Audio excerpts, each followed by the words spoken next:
And welcome to the Moore Gymnasium here on the CatEye Network. It's Grambling State and Bethune-Cookman here. Thursday night action in the SWAC. Bethune-Cookman coming in 9-18 overall, 6-9 in the SWAC, 6-3 at home against Grambling State.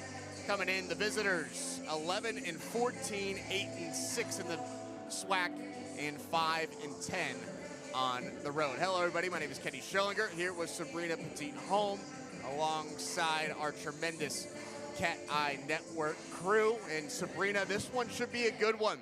These two teams are obviously very respected in the HBCU ranks, and kind of a little bit of a rivalry as well, but it should be a good one between Grambling State, who was picked to win the SWAC in the preseason, having a little bit up and down year, but this should be a good one here tonight. Absolutely. It's definitely going to be exciting to watch, especially seeing how much improvement that our Wildcats have had these past couple games. I'm excited to see what they have used in the past games and this game to see what the outcome is going to be. So Bethune-Cookman coming off a tough loss on the road at Alabama A&M in their Alabama road trip. 22 turnovers in that one, and they're looking to right the ship here today, and they'll be at home the rest of the way for the rest of the season, and these games will mean a lot in the SWAC standings as we head towards the SWAC tournament in just a couple of weeks. So let's go through the keys of the game that you prepared for, Sabrina. And just like I mentioned, turnovers will probably be one that will be big for both these teams. Yes, keys to the games, and this one goes out to both Grambling and BCU. And it's as simple as that, turnovers. Grambling, who is number 5 in the SWAC, leads the league in steals, and BCU, who is number 8, has 20+ in turnovers. We need to be extremely careful with those unnecessary passes, and more so as we're taking those second chances, shots in the game as well to secure our spot in the playoffs. Yeah, the top 6 teams make it into a bye, or get a first round bye in the SWAC tournament. So those are definitely those top 6 spots. You definitely want to get in there and play one less game come tournament time, and hopefully try to make a run in the tournament and get into the big one, the NCAA tournament. Grambling State had a very successful season last year, going 23-10, 15-3 in the SWAC, and they ended up advancing to the WNIT last year, and it was the first time they eclipsed 20 wins since 2003. Bethune-Cookman looking to improve on their season from last year, 15-16, 6-12 in the SWAC last season as well, as Janelle Creighton-Del Rosario keeps on taking steps each year in her 4th year at the helm here at Bethune-Cookman, as she's looking to get her team up to the SWAC tournament this year and hopefully a bye in these next couple games here tonight, and then also Saturday against Southern. And then you also have FAMU lurking as well next week. So should be a very exciting next couple of games here for Bethune-Cookman. Let's meet the starters first for the visitors from Grambling State. Kaya Wormsley, the 5'8" senior point guard from Shreveport, and Tulane transfer, leads the way for them. She's 5th in scoring, averaging 12 points per game. Shania Nunn, the 6-foot junior from Birmingham, Alabama, she's averaging 6 points and 3 rebounds per game. Lydia Freeman, 9 points per game, the graduate student from Atlanta, Georgia. And then Deshaun Prian, the senior 5'7" guard, averaging 8 points per game, and also shooting it 25% from beyond the arc. And rounding out your starting 5 for the Tigers, Hartsfield, Shania Nika Hartsfield, the 5'5" guard from Oklahoma City, Oklahoma, as she is averaging 4 points per game. For Bethune-Cookman, Damani Dorsey getting the start for Bethune-Cookman, averaging 7 points per game, led BCU with 19 points in the first matchup between these two that BCU won at Grambling. Janessa Kelly averaging 7 points per game. She leads the team from three-point land with 41 three-point field goals here this season. Ajane Nicholson, the double-double machine, 2nd in the nation in double-doubles with 18. She looks to continue that streak and continue that trend here tonight against Grambling State. Chanel McDonald, a senior from Lake Wells, Florida, as she's averaging 7 points per game and a preseason all-SWAC second teamer as well. And then another big 25, Kayla Clark, the senior, 6'3" from Miami, Florida, averaging 7 and 7, 7 points, 7 rebounds here this season, and also an all-SWAC second teamer as well. So that's your starting 5 here as introductions are getting underway here at Moore Gymnasium. We just mentioned her, but the head coach of the Wildcats, Janelle Creighton Del Rosario, in her 4th season at the helm. She is assisted by Sherry Tucker, Brittany Snowden, Erica Harris, and the former Florida Gator, Ronnie Williams, who's also a Volusia County native. On the other side, head coach Courtney Simmons in her 2nd season at Grambling State. She comes over from Troy as an assistant and has done a good job as well at Grambling State, as they had a tremendous year last year, and she's assisted by TJ Royals in his 1st season. Joshua Snowden as well in his 1st season for the Tigers. So we're about to get this one going. As you can see, Bethune-Cookman rocking the pink uniforms. It is breast cancer awareness night here. As the Wildcats honoring that and raising awareness as well, and it looks really good out there. Yes, I didn't expect them to come out with pink uniforms, and you know, I am such big on looks and uniforms and how clean they look, and I think they look extremely classy today. So a big week getting going here. Busy week for Bethune-Cookman. Baseball is home here this weekend against Maryland Eastern Shore. Doubleheader in hoops on Saturday, and we're getting it started here on this Thursday night here at Moore Gymnasium. Bethune-Cookman, like we mentioned, in the home pink uniforms here tonight for breast cancer awareness. In the road, black uniforms and gold numbers and letters, Grambling State.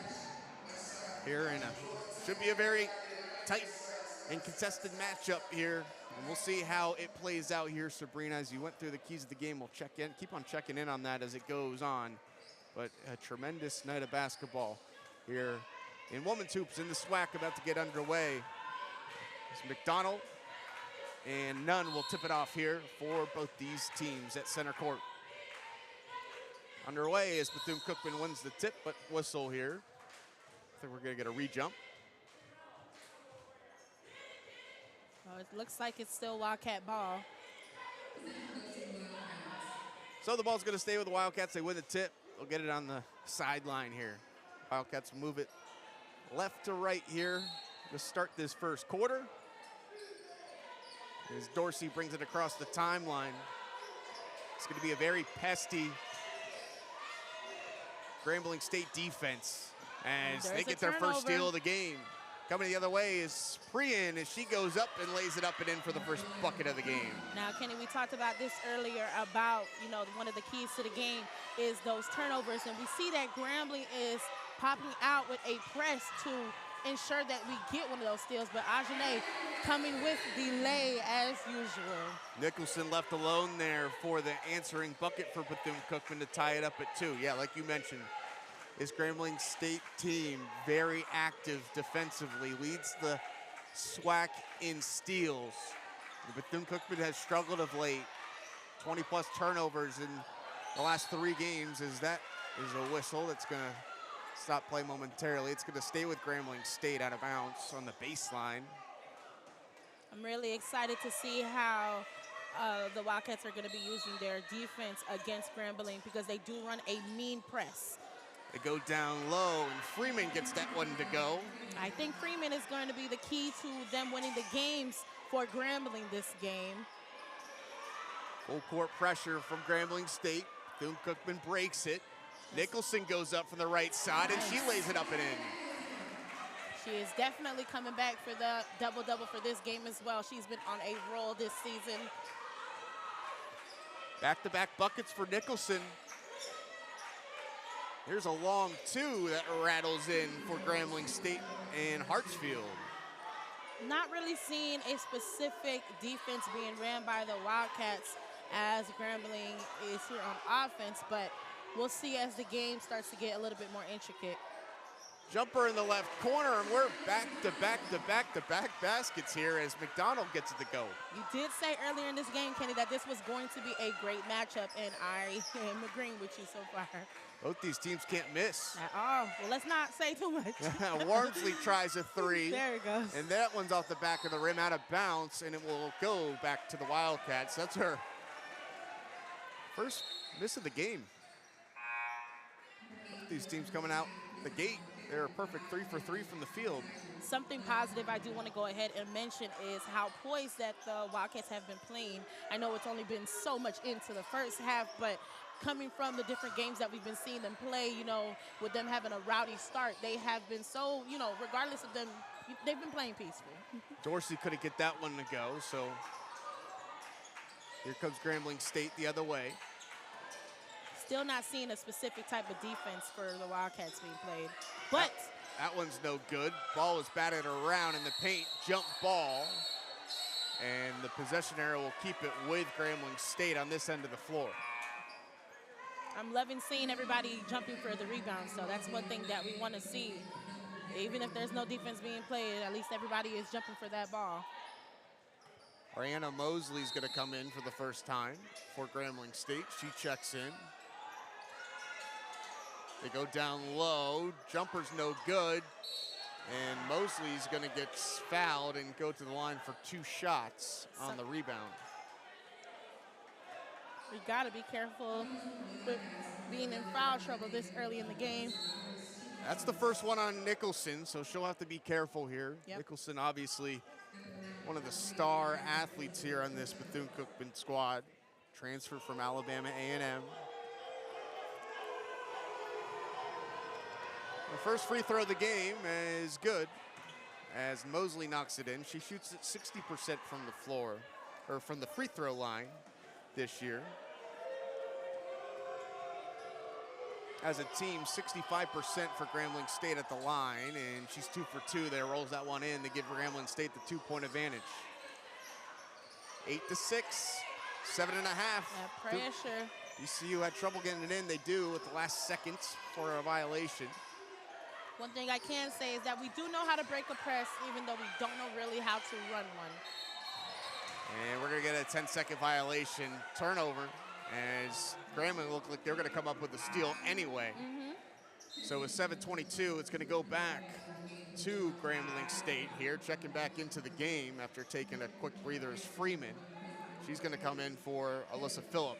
I'm starting to think the reason why Grambling State is in the lead in the SWAC with steals is because of this amazing full court press that they have been running. It's giving Bethune-Cookman some troubles early on here. I think the name of the game for that right now is adjustments. Freeman gets it to Priam. Mosley's gonna try a quick jumper, no good. A rebound, strong rebound by Nicholson. She gets that one poked away, gets it off to her teammate, Kayla White, who's just come in.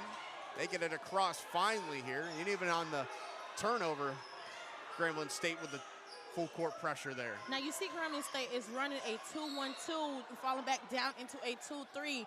Their defense is, they're reading the court very well for them to be able to get those turnovers. And I think that's something that us as Wildcats need to be able to adjust as well. That foul's gonna go against Hartsfield, her first. It's gonna stay on the floor. Dorsey with it. Brings it over to the left wing. Keeping her dribble, the shot clock down to 11. Now inside the 10-second I mark. would have loved to see a drive from Kayla White right there. Jumpers, no good. Unable to get that one to go with McDonald, and a whistle on the floor is gonna go against Bethune-Cookman in the backcourt. We're gonna get Kayla Clark with this one. That's gonna be her first. Too early in the game for us to be getting fouls. Would have been different if it was 2 halves in the game, but we still have 3 more quarters to go. Maya Johnson's gonna check in for Bethune-Cookman and get Kayla Clark, who just picked up her first personal. So 8-6 is our score after a hot start for both these teams, converting on their first 3 field goals. A little bit of a slower last couple of minutes on offensive end of the floor for both these teams. And Grambling State. So with the lead, here's a steal by Bethune-Cookman Nice as one. Dorsey comes up with it. She's got numbers. She gives it up. Nicholson goes up, gets it to go. Oh, it doesn't matter how wild those shots look, Kenny. It always falls for Asia. Driving in, into the corner. Didn't Three even- on the way, off the mark. Tough rebound there by McDonald, and a whistle. It's going to go against Grambling State.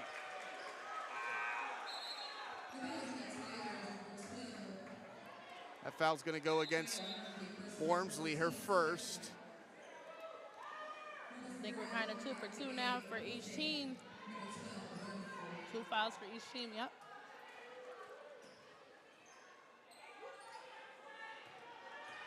Dorsey gets it in. ECU looking for a lead here. Seems as Grambling is trying to make this game a more fast-paced game. They're able to get that one to go with Johnson. Down low, and a traveling violation is going to go against Grambling and Mosley. Very well called.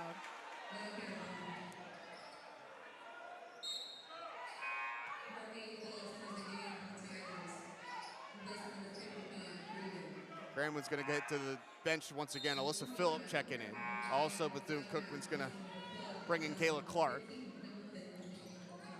She's going to come in for McDonald. Full court pressure here. 5.5 to go. And they run it very well.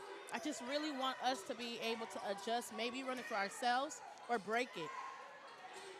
Looks like we're on our way to do that. A little back and forth. Not White good. tried to get it down low. It was intercepted as Johnson was trying to cut into the basket there, and it's turned over. Crean lost it, and a jump ball is going to bring it. Right back to who? It's Let's going to see. go to Bethune-Cookman. The arrow had it still with Grambling, but they won the last jump ball, so it's going to go back to Bethune-Cookman here. Right. Well, hopefully they just keep it there, and then we don't have it off the whole rest of the game here. And they're talking it over, but this should be the right call. Since they're just, yep. He got pin drop silence in this jump so quick. Something I haven't heard before. Well, they flipped it back, so now they got to keep the arrow with Grambling State because it was off one.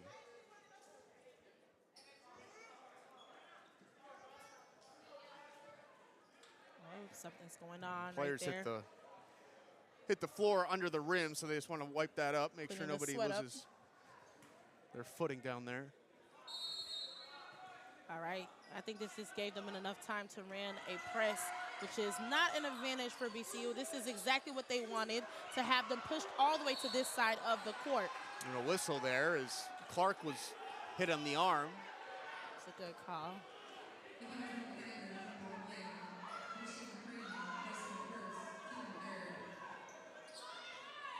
They're running a half-court press now. Crean picks up her first there. Team's third. Kayla White with it, who missed a month of action, but returned the last couple of games. Here's Nicholson, couldn't get that one to go, but a whistle. Called on the foul as well. Believe it's just a late call there on the shot. We'll see who they get it on here.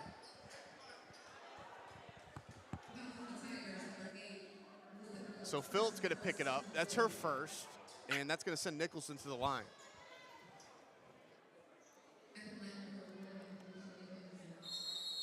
Team timeout. And we're going to take a timeout here with 5 minutes to go in the first quarter. We're tied up at 8 apiece. Hot start for both these offenses. Last couple of minutes have been a little bit slower. We'll take a quick break here on the CatEye Network.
5 minutes to play here in the opening quarter between Grambling and Bethune-Cookman. Kenny Scherlinger, Sabrina Petit-Holm alongside with you for the CatEye Network. Exciting basketball game so far. Hot start for both these teams. Both of these teams on the offensive end of the floor converted on their first 3 field goals. Since then, Bethune-Cookman's 4 for 7 from the field. Grambling 3 for 8. At the line is Asian A. Nicholson for 2 shots. Knocks in the first one. 54% free throw shooter. Junior from South Williston, Ohio. Transfer from Alabama A&M. And can't get that second one to go, but it got a rebound. Ooh. White goes up. She gets fouled, and she'll go to the line for 2 shots. Great way for her to use her body down at the court. Check that. Kayla Clark goes up, so she'll go to the line for 2 shots.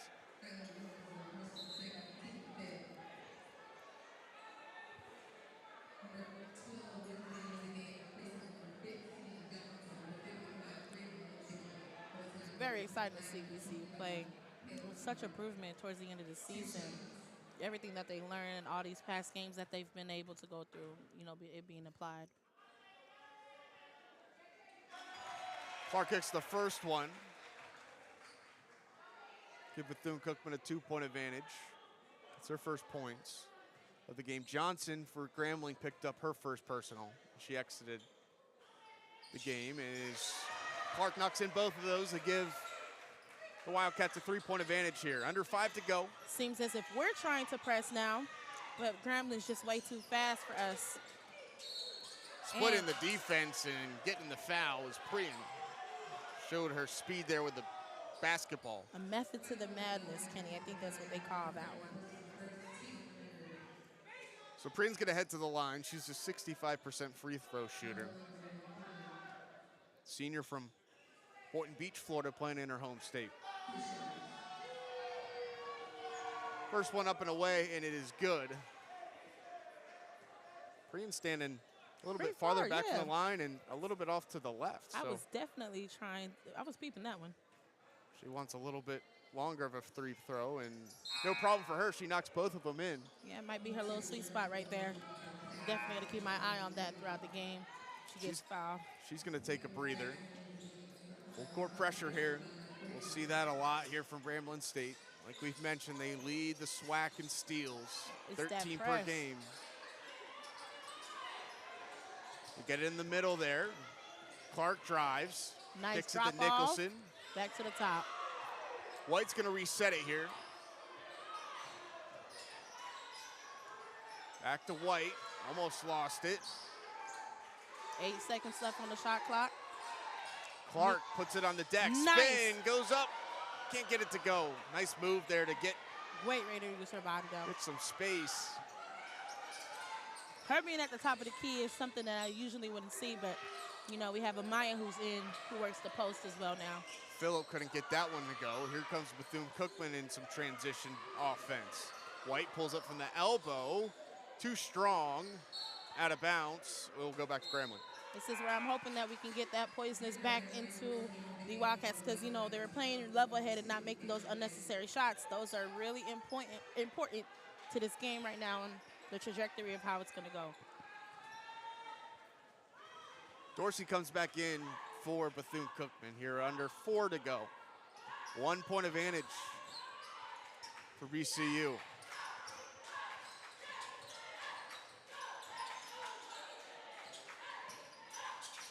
Wormsley within the left wing. Gets to the free throw line. Playing a double man right now. Knocks it right in. Lillian Jackson knocks it in from the elbow for a 2 and puts Grambling back up by 1.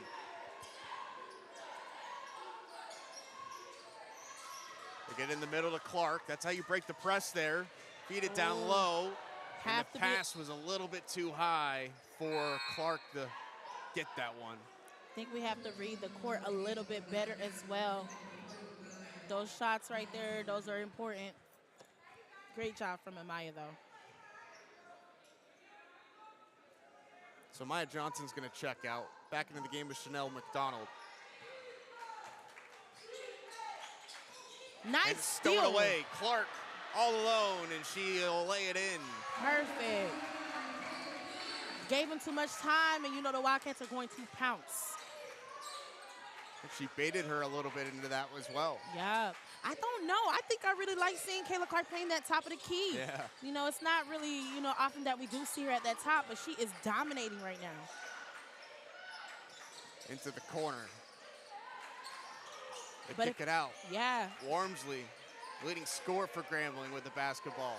All right, 4 seconds left into the shot clock. Hartsfield and a whistle there. You don't want that whistle there with 3 on the shot clock. You played a really good defensive possession there. It's going to put it on the baseline with a fresh 20.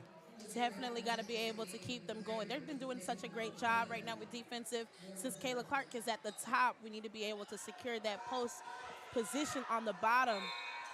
That one goes against McDonald. That's her first. They got Freeman in. Secret to the game. Looking like it's going to be a post play that is going to be made. Right there. They get it down low to Freeman. They like that out of the inbound play. As soon as I knew Freeman was coming into the game, I knew it was going to be a post play for the inbound. So 1-point lead once again for Grambling. Nicholson drives in, pulls up, couldn't get it to go. Freeman affected that one. We got to be able to know how to adjust down low. Ajane can't be the only person down there trying to get a point in, or if she is going up for a point, we need to have somebody rebounding.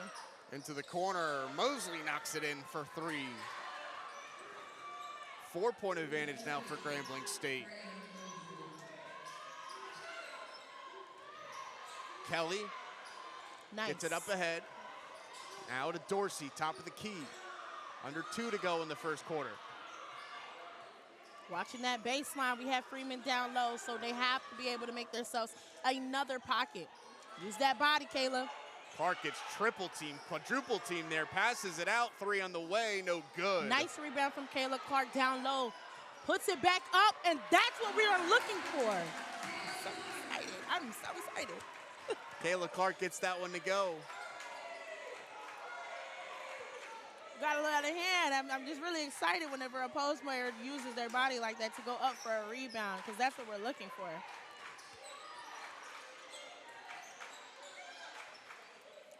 They swing it over into the corner. And a whistle on the floor. One way or another, they're definitely going to be able to draw that foul. It's going to go against Bethune-Cookman. It's going to go against McDonald. That's her second personal foul. And she's going to check out. Maya Johnson's going to come in for her. Maya Johnson has to be able to hold down the fort because McDonald's is down by 2 fouls now, and we're still in the first quarter. We haven't even made it to the second half. So right now we're counting on her and Ajane to make sure that that post play is secured. Mosley, the sophomore from Tampa, knocks that first free throw in. She's got one more. She's got 6. Leading scorer here for Grambling State so far. That one rims out. Hard rebound there from Ajane Nicholson. And off the miss, Bethune-Cookman gets a little bit of a break there. 3 on the way, in and out. Nice but Nicholson's rebound. there to clean it up. That's what we're looking for. If we're going out for them long shots, let's make sure that post is secure for those rebounds. Them second chance points are important. Kelly couldn't get that one to go, but it was a nice rebound for Nicholson. That one's off the front of the rim, and Nicholson another rebound. She's racking them up early on here, under a minute to play. Bethune-Cookman could take the lead with a bucket. Down low, Johnson. And we're gonna get a offensive foul. Yep. Going against Maya Johnson, and he'll give it back to Grambling.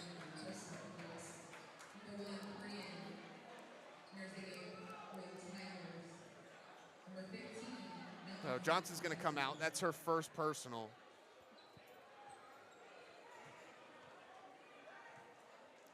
Camera Langston back into the game for the first time for the Wildcats.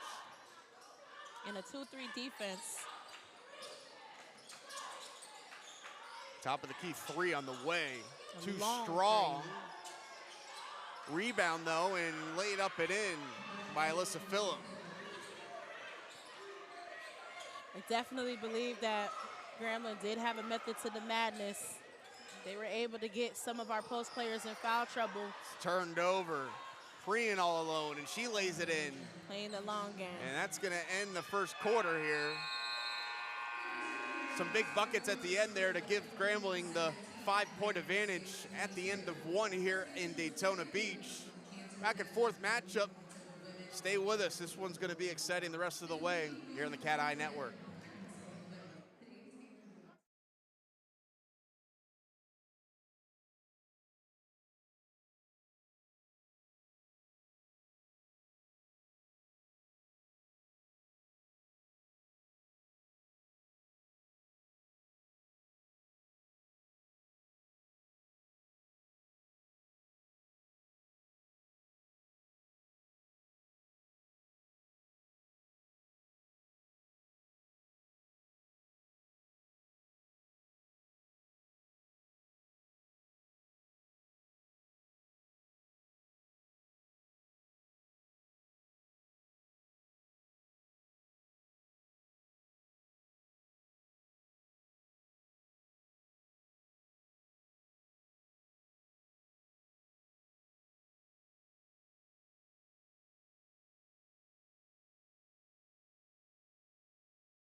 Second quarter about to get underway here between Grambling State and Bethune-Cookman here at Moore Gymnasium on the campus of Bethune-Cookman University. 22-17, the visitors. Grambling State on top. They have the basketball.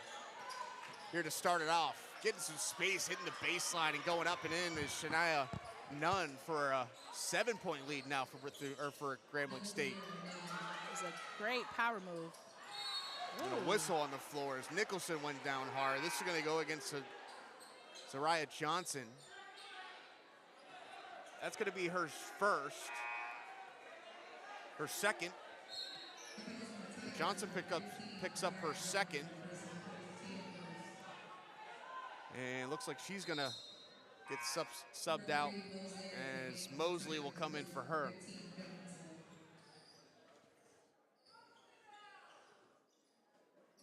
Setting up for a full court press once again.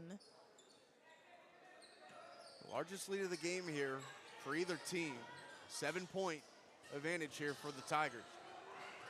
Bethune-Cookman breaks it. Going up and getting that one to go. Nice floater by Kayla Clark. I think they found the recipe on how to break their press, making those concise passes.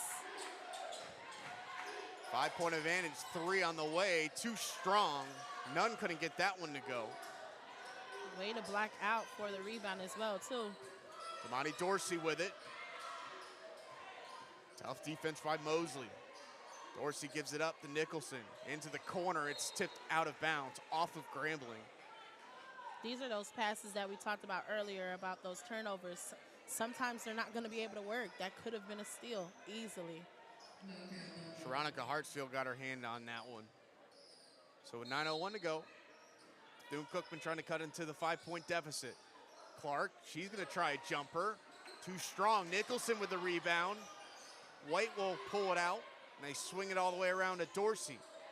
Dorsey puts it on the deck to Kelly. Now White's going to try a 3. That one's too strong. Nicholson, another rebound, and a whistle off the ball. It's going to go against Grambling. And it's going to go against Nunn, her first. 19-24. Or check that. It's going to go against Mosley, her first. Looks like the fouls is all over the scoreboard this evening. So that's 2 quick ones here for Grambling in the second quarter. Dorsey, quick jumper. That one's too strong. A rebound finally from Grambling. Left them way too open on this end right here. Got to keep their foot Mosley down. drives, hands it off, and a nice layup there for Grambling and Alyssa Phillip. 7-point advantage once again. Phillips got 4. Wildcats handling the pressure a little bit better this last couple of minutes, especially in the second quarter. Clark tried to get it down low to Nicholson. It's knocked out of bounds. And they're going to say It's Grambling ball. Okay. They're going to say it went off Nicholson. Nicholson already with 9.7 rebounds, so well underway to her 19th double-double of the season. She is second in the country in that department. Nice They rebound. left Nunn wide open. She couldn't get that jumper to go, but it's turned over. And a whistle on the floor, and I think we're going to have a clock issue here. They're going to reset it. Reset the shot clock.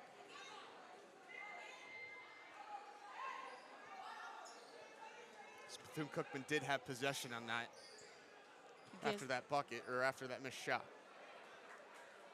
Looks like they're running a man right now. Definitely gives them some time to figure out what inbound play that they're going to be able to use or cover.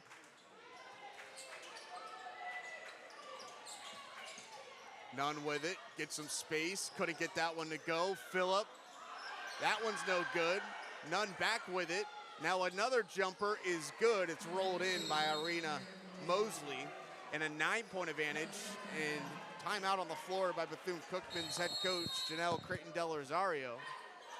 Usually I'd have some tips on what I feel like could be able to help these different teams, but honestly, right now, I just feel like they need to be able to, the turnovers, continue to make sure that they're not making those extremely long passes.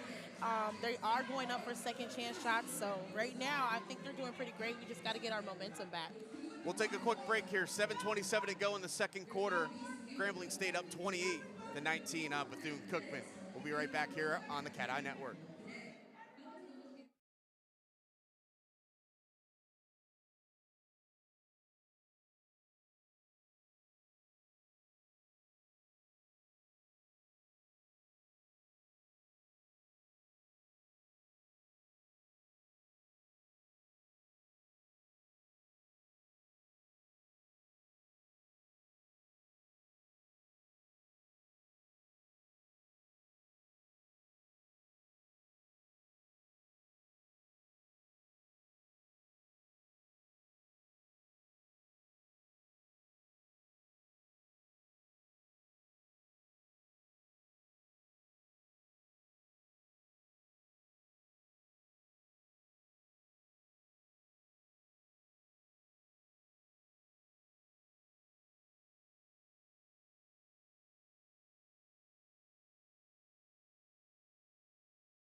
Welcome back to the CatEye Network. 7.5 and counting to go in this second quarter. Bethune-Cookman down by 9, 28-19. Grambling State with the lead here. Largest lead of the game. Kayla White with the basketball. They feed it down low. Clark going to work and gets that one to go. Kayla Clark with 10 points already here for Bethune-Cookman. Second quarter just started. I'm really excited to see how much she's going to end up with by the end of this game. Both these teams really getting points in the paint. There's another one there. Using that paint is the key to winning them games. Those are just fundamental plays. Ormsley gets that one to go. 16 apiece inside the paint for both these teams. And a whistle off the ball. Nicholson got knocked down in the paint. I thought it was a 3 seconds, I was going to say. Shamari Phillips had it in the corner there.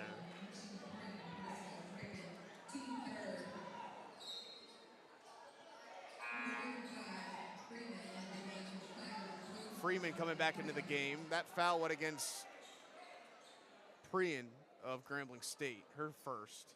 They definitely put Freeman back in there to stop that inbound play, for possibly another steal or turnover. on our end. White looking to get it in on the baseline. They try to feed it to Clark. Gets knocked out of bounds off of Grambling. He'll stay with the Wildcats. Job's not done. And Freeman in there defending the inbound pass. And doing a great her job. 6'5" frame makes it a little bit tougher as they do get it in. Lob pass out to Damani Dorsey. Dorsey with it. Looking for somebody to come get the ball. Feed it down to Clark. She tried to feed it even lower there to Nicholson. It's knocked away. White splits a defender. 3 on the way. Good. Oh, and it splashes right in. Shamari Phillips knocks in the 3 ball and pulls Bethune-Cookman within 6.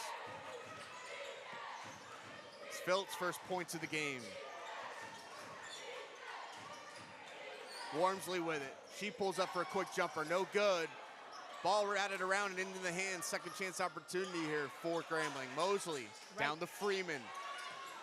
High post, blocked away by Clark. It's batted around. Freeman, wide open layup is good. That one was a little bit unlucky. Definitely a lucky pass. Clark blocked it so hard it went right back to Grambling. 8-point advantage for the Tigers. Dorsey looking for somewhere to go with it.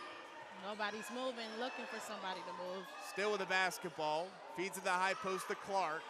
Clark gets to the and it falls. block and gets it up and in. She's got 12, leads the Wildcats so far in the scoring department. Into the corner, Mosley, wide open 3. That one's too strong. They get it to Mosley. She hands it off to Freeman, and Freeman turns and lays it in. Something that I'm honestly starting to realize with the Grambling team is like they run these plays in different scenarios over and over again to the point where they start to realize no matter where they pass it, there's going to be somebody there to get that ball. And I think that's what we need to be able to readjust.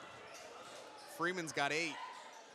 White 3 on the way. That one's too strong. Right into the hands of Mosley. She'll try to go coast to coast. She kicks it out. Jumper on the way. No good as Wormsley couldn't get it to go. 4.5 to go in the second. White pushes it ahead. Lost it for a second. Out of bounds off of Bethune-Cookman and Mosley.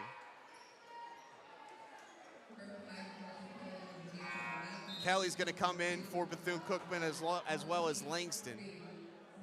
White and Dorsey out.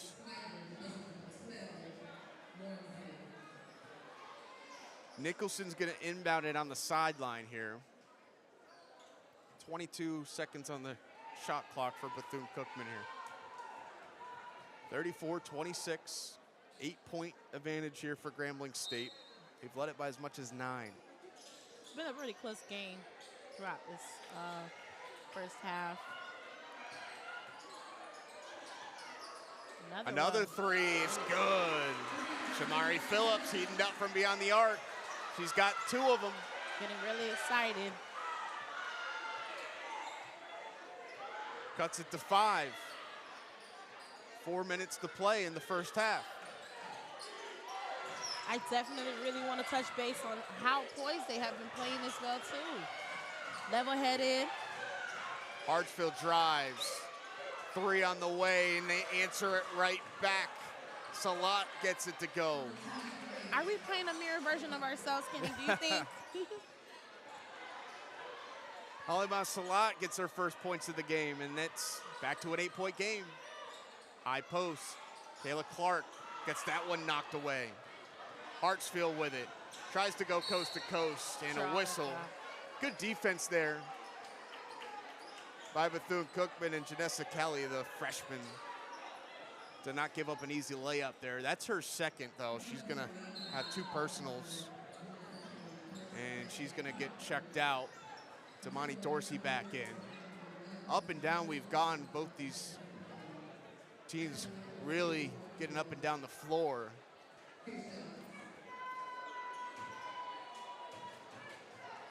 First free throw's good for Hartsfield, who shoots at 77% on the year. None coming in Johnson after this free throw for Grambling State. Freeman's still in the game with their post players. Yeah, Freeman's been a lot of trouble for Bethune-Cookman. She's got 8 points. Every time she catches in the paint, she's been able to convert just about. Oh, that's a big missed free throw there. Dorsey brings it up. Nice pass. And a traveling violation is going to go against Phillips. Those are those turnovers we do talk about as well. We got to be careful. That's going to be the 10th turnover for Bethune-Cookman. They turned it over against Alabama A&M 22 times. We might be leading up to that expectation of that 20 points per game, and we want to get out of that hole really bad. 10 turnovers in the first half, and we still have a whole nother one to go. 5 steals, 5 of them steals by Grambling State, who lead the conference in that department. Mosley tried to go up, got it blocked away. Clark in there. Here comes Bethune-Cookman with 3 minutes to play in the second quarter. Dorsey with it. Gets it into the corner. Nice Nicholson pump down fake. low. Back to Nicholson. She drives, gets some space, missed the layup. A lot of traffic down there, but it looked like she got enough space. Just overshot it. 9-point advantage here for Grambling as they'll slow it down a little bit here in the half-court set. Happy to see that the Wildcats are able to keep up with Grambling. They have been on a fast pace since this game has started. None too strong. Rebound. Johnson gets it to go. An 11-point advantage, now the largest lead of the game for the Tigers. Coming out with a press again, and they don't look tired at all. This is why they are leading the league right now.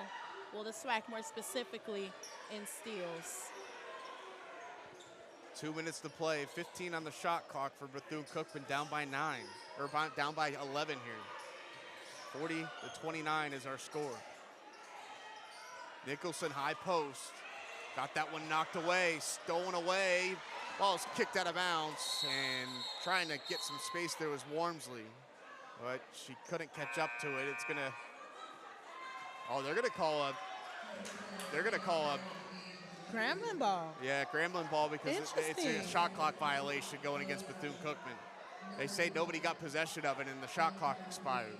Ah. And head coach of the Wildcats, Chanel Creighton Del Rosario, right there, not happy with that one. And they're gonna get together here, the officials, and talk it over. The more maniacs are starting to go crazy, or more specifically our marching pride. Not happy with that call either. They're gonna keep it with Grambling here.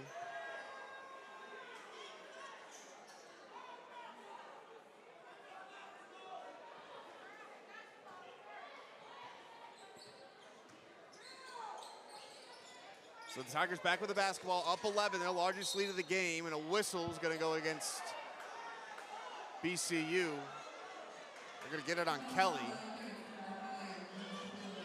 That's her third. So Janessa Kelly picks up her third personal.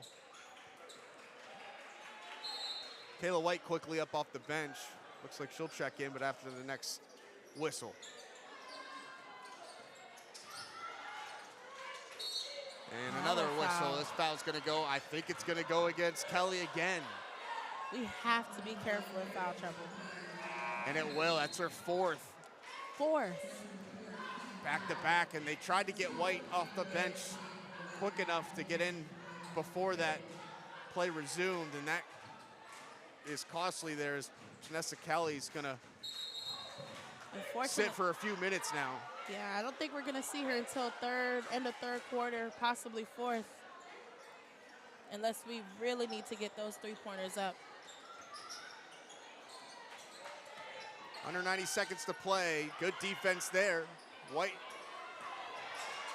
or Clark just kept their hands up, and we're going to get a whistle going against Grambling now. My goodness. Fouls after fouls after fouls. And that's going to be Nunn's first. Team's fourth. Bethune-Cookman with 3 team fouls here. I think we might make it to a bonus before halftime.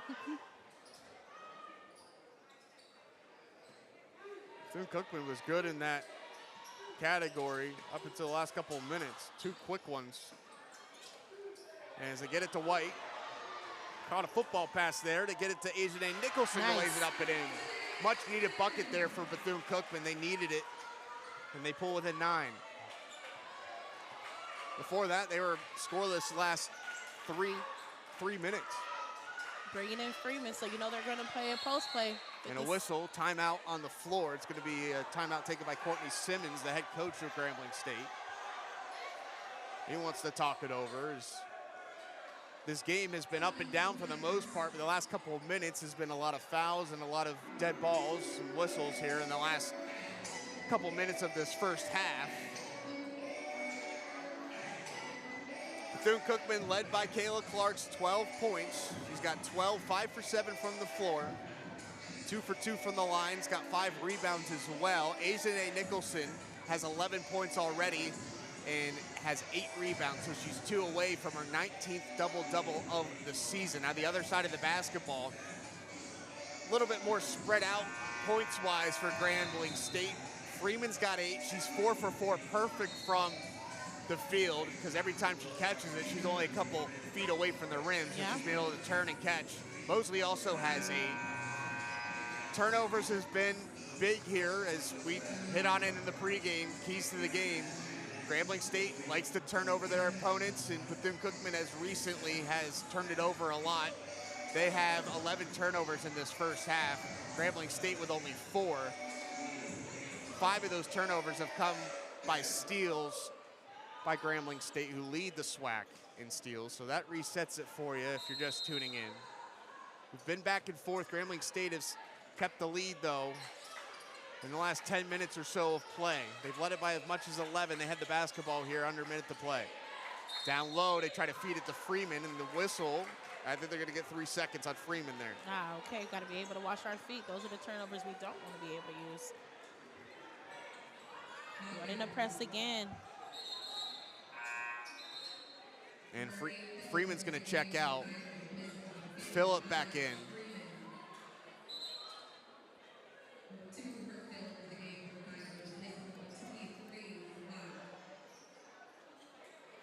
So Bethune-Cookman an opportunity to cut into this deficit here before these two teams head to the locker room. Clark's going to throw a court-long pass to Nicholson. Maybe too and hard. They're going to say it's off of Grambling. Or are they going to say that? The officials will get together under the basket. Yep, they're confirming And they're going to confirm it. And that's a good break there for Bethune-Cookman, because if nobody touches that, it goes all the way back down to the other end of the floor. And that's not what they want. Freeman back in the game. So Freeman back in, 6'5" graduate student from Atlanta, Georgia, has really affected this game offensively, obviously, with her 8 points, and defensively as well.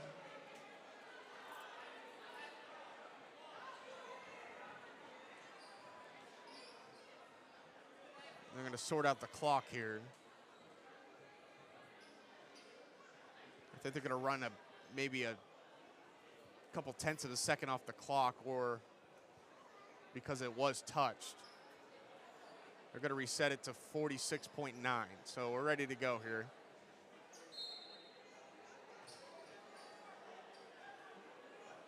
Kayla White's going to inbound it. They get it in the corner. Dorsey, 3 on the way. Got it! Big 3 ball for Bethune-Cookman into Monty Dorsey. That was a perfect inbound play. Everybody was where they needed to be at the right time. 2-possession game once again. 6-point lead, 40-34. Under 30 seconds to go. Bethune-Cookman looking for a big stop. Down low to Freeman. They kick it out. 3 on the way from Grambling. No good. Tipped up. Freeman lost it out of bounds. Wormsley couldn't get that 3 ball to go. And with 13 and a half to go, Bethune-Cookman can hold for the last shot of the half. And this full court pressure is going to make it a little bit tougher on them here. I'm hoping they don't do a football pass again with 13 seconds left.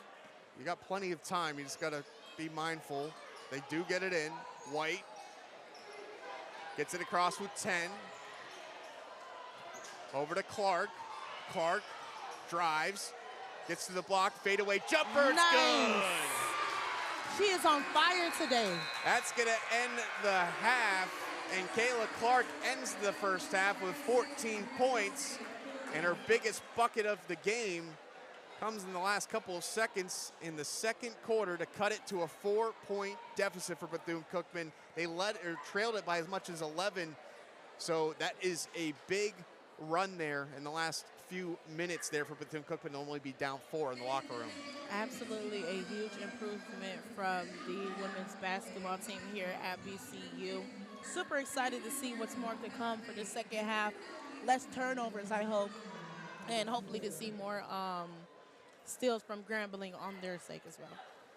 So we'll take a quick break. We'll come back with some halftime stats and then get you ready for the second half here between Grambling State and Bethune-Cookman. It's 40-36. Grambling State still on top by 4, but Bethune-Cookman on a 7-0 run to end the half to cut it to only 4 at the half. This is the CatEye Network.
Halftime here, about to be concluded here at Moore Gymnasium.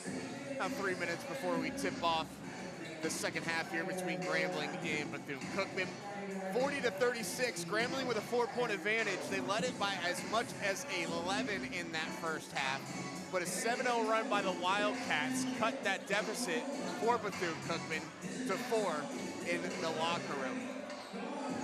Running down the halftime stats here, Bethune-Cookman got 3 points from Dorsey.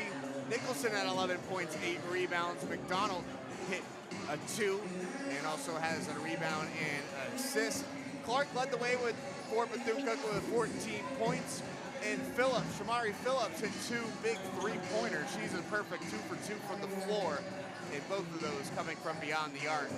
The total 6, and only 6 minutes of play, she was very effective for the Wildcats and hitting those 2 big 3-pointers at pivotal points in that first half. Janessa Kelly was scoreless but good defensively, but she picked up her 4th personal foul in that first half, and that was big. Had 2 quick back-to-back fouls, and she had to exit the game, so we might not see her for a while until the later half of the second half. On the other side of the basketball, Nunn had 2 for Grambling State. Brian had 6. Wormsley, the leading scorer, was only held to 2 points for Grambling State. Hartsfield had 3. Freeman led the way, or tied for leading the way with 8 points. She's a perfect 4 for 4 from the floor, the big down low. Johnson had 2. Salat had 3. Jackson had 2, and Mosley, the other Tiger, with 8 points, as well with Phillips 4 points, as that rounds out your scoring for Grambling State. Rebounds, 18 apiece for both these teams. So on the rebounding, on the boards, both these teams even at 18. 5 offensive rebounds for Bethune-Cookman, 9 for Grambling State. Turnovers were something that we were hitting on in the pregame here, Sabrina, and that has gone in favor of Grambling State. Bethune-Cookman turned it over 11 times to 5 turnovers to Grambling State. So as we take a look back at the keys to the game from the pregame, what stands out to you after that first half? Honestly, the score doesn't even look that bad, but the amount of turnovers that we do have is something that I do feel like we need to be able to work on this second half, especially because it's a good chance that they might win, and those second chance points are incredibly important. We have 6 second chance points as Grambling have 12 second chance points as well. We don't want to be able to go in with those long passes because, yes, they may have worked for us those, short amount of times in the beginning of the first half of the game, but we cannot always count on that. I also feel really happy to see that they have a lot of help down low. I think shifting Kayla Clark to the top of the key, moving down to the bottom of the post has been a really a pivotal moment. I think one of the best things that I could have possibly seen for BCU right now as moving her around the floor. For Grambling State, they have been using Freeman very well, like with the post plays that they have been doing. I think that's their little secret sauce that they've been using. I want to see us break the press a little bit more eloquently. We've been doing good to staying poised. All in all, just making sure that we find our momentum back and keeping our head level throughout this entire game. Still a pivotal second half here for this Bethune-Cookman squad, looking to try to move into the top 6 in the SWAC standings. The top 6 teams get a bye in the SWAC tournament in Atlanta in 2 weeks. Bethune-Cookman in the middle of the pack here, so with a couple wins here this week, they could put themselves in a good position to get a first-round bye in the SWAC tournament and hopefully make a run and qualify for the NCAA tournament. And we're about to get underway here. Bethune-Cookman will have the basketball to start the half, try to cut it down to a 1-possession game, and whistle right off the jump here. I didn't even see the ball go in. We're going to reset it here. So Bethune-Cookman will move right to left here on offense here in this second half, wearing the pink home uniforms on Breast Cancer Awareness Night. Damani Dorsey with the basketball. They swing it around, down low. McDonald with it, jumper, almost rolled in. Tough rebound there from Grambling. And Hartsfield, she brings it ahead, hands it off. Layup is no good. Nicholson gets the rebound. Here comes White, and the Wildcats the other way. White, cross-court pass. Dorsey can't get that one to go. That's wide open jumper there. It's a good look. Wormsley with it. Leading scorer for Grambling State, only held to 2 points in that first half. So Bethune-Cookman's defense doing a good job with her so far. He's 1 for 7 from the field. Back to Wormsley in the right wing. Puts it on the deck, reverses it, hands it off. Jumper, no good. Freeman there to get the offensive rebound though, and they kick it back out. They try to feed it down low to Freeman again. It's out of bounds off of Grambling. I think we're going to see a lot more of her this second half to solidify. I think that's what Grambling's going to do to try and solidify their wins by using their post player Freeman. Freeman had 8 points in the first half. She's a perfect 4 for 4 from the field. She also has 5 rebounds. 6'5", big frame down low. Graduate student from Atlanta, Georgia. Almost another steal from Grambling, but Nicholson comes up with it, and she'll get hit and while she was going up. So she'll go to line for 2 free throws here. She's like, that foul's going to go against Hartfield. She's like the perfect person to draw a foul. Every time she drives in, some way, somehow, she's going to draw or it's going to fall right in. So Nicholson to the line. 54% free throw shooter here this season heading into this one. First one is good. He's now 2 for 3 from the line. That was Hartfield's second. And a 2 for 2 trip to the line from Azaze Nicholson to make it a 2-point game. And that run continuing here for Bethune-Cookman, a 9-0 run after being down by 11. They fall right back into a 2-3 zone, and they are not letting up off of Grambling. That one's knocked off the backboard. Knocked off again. Good defense so far. Shot clock under 5, and getting the floater to go is Prien. She rose up and just gave her enough space to get that one off. Prien is a closer. One thing she's going to is close. To shine, Prien with her 8th point of this game, as that one was blocked, but a whistle as McDonald went up with it. Foul's gonna go against Freeman. The best thing I think right now for BCU to do is try and see if they can get Freeman into some foul trouble. That's her first, so let's see if Bethune-Cookman kind of can force her into some foul trouble. She did a good job in the first half there, as that one rolls out for McDonald. Shoots at 65% from the line here this year. Bethune-Cookman has struggled at the line here so far, shooting at 37% and empty trip to the line, but Clark tried to save it out of bounds. She goes hard out of bounds into the corner. She looks to be okay, helped up by her bench. So with 7:59 to go, empty trip to the line there as McDonald couldn't get those to go. Well, 4-point game. If you're just tuning in here to the second half, Grambling State led it by as much as 11, but a 9-0 run cut it down to 2, and now it's at 4 after that bucket the last time up for Grambling. Down low, Freeman, and that's just too easy. It's like a touch and go for her every time. That's her 10th point. She's perfect 5 for 5 here from the floor, and that whistle's gonna go against Grambling as Clark caught it at the half-court line. Leading the SWAC with steals, it also comes with its troubles with foul trouble as well. And Grambling needs to be very careful coming with that. That one's gonna go against Hartsfield, her 3rd.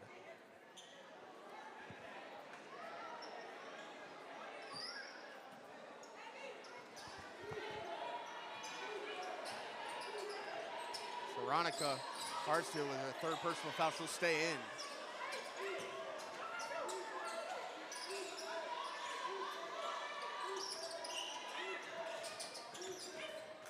White had it, lost it, got it back.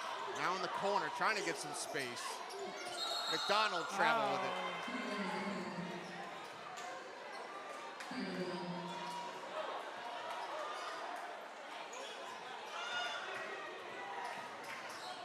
So Grambling back with it, up by 6.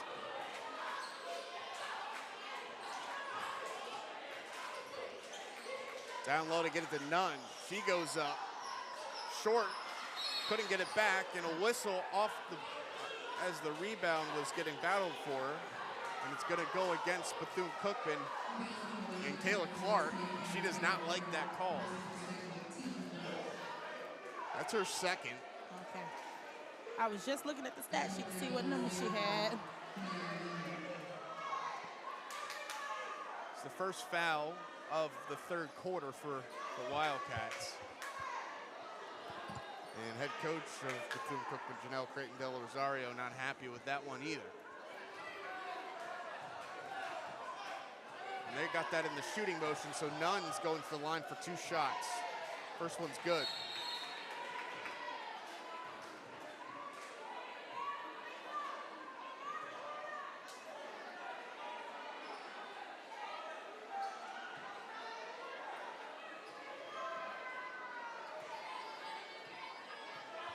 Nunn, one more coming for her. She knocks in the 2nd one. She's got 4 points and a 46-38 lead here. An 8-point lead once again for Grambling State. We have to find our momentum back. They have to find our momentum. Clark gets that one almost stolen away, gets it back, and we're gonna get 10-second violation. Because it didn't reset there, because there was no possession gained by Grambling.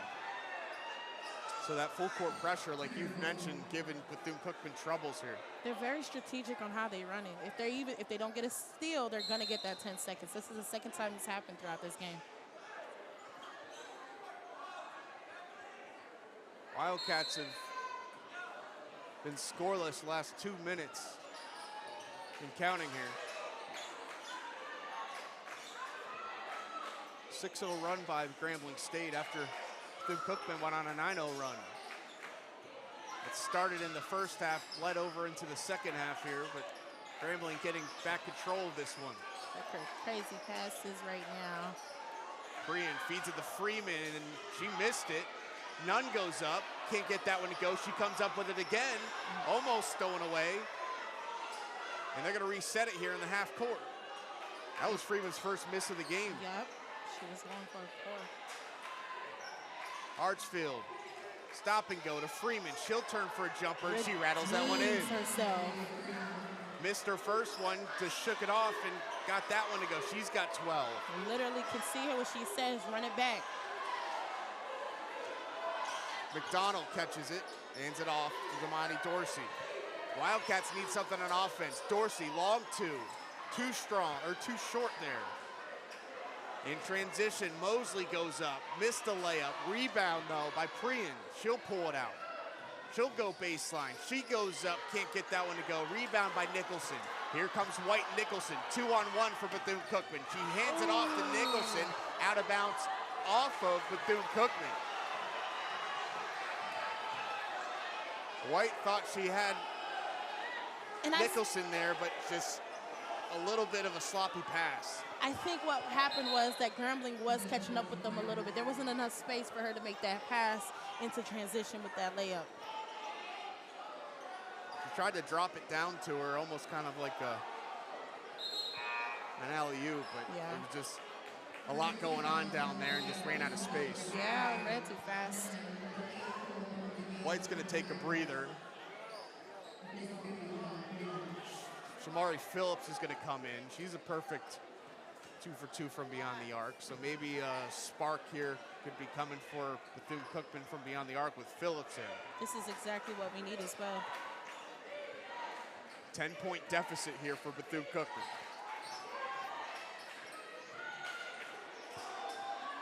Three on the way. That one's no good. Johnson couldn't get it to go. Nicholson trying to get some space. She does, gets it away.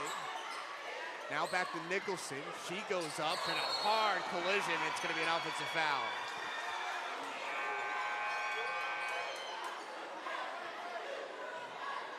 Prian is slow to get up. She took a really big hit there and earned that charge, and she looks to be okay. Prian has been on the ball since the game has started like a firecracker.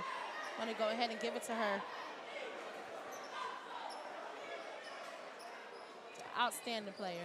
So we're gonna take a quick timeout here with 4:59 to go. Grambling up 48-38, a 10-point advantage for the visitors. We'll take a quick break.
Back to action here in the third quarter. Under 5 to go. 10-point advantage here for Grambling State. Kenny Scherlinger alongside Sabrina Petit-Home.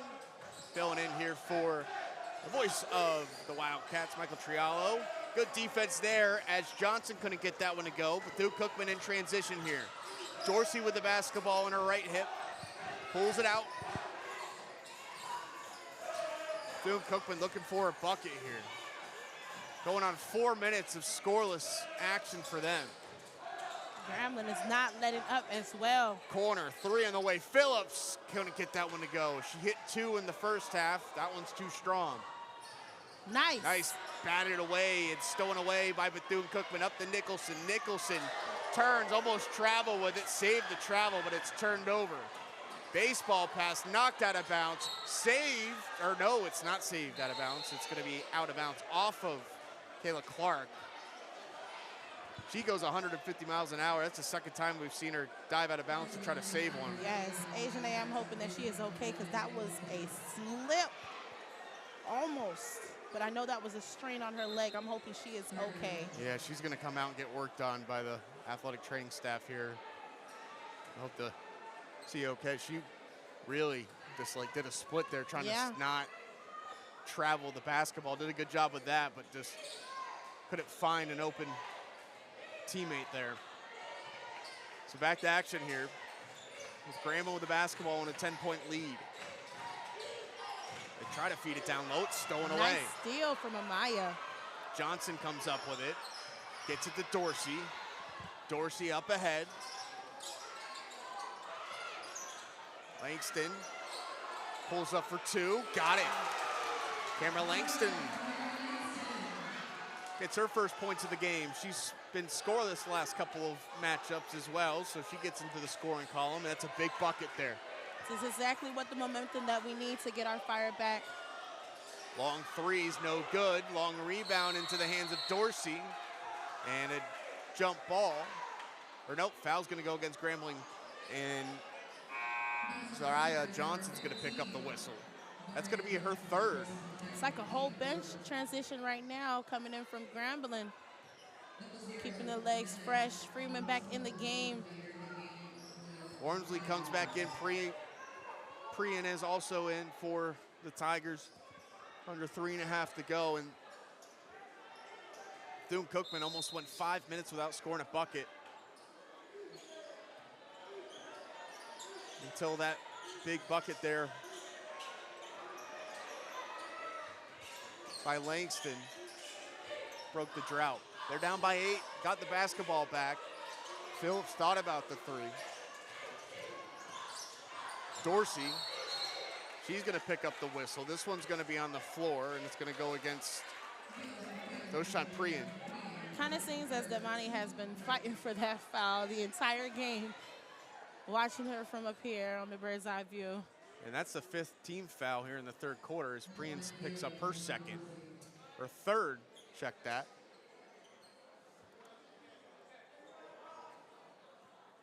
So that's gonna send the Wildcats to the line here.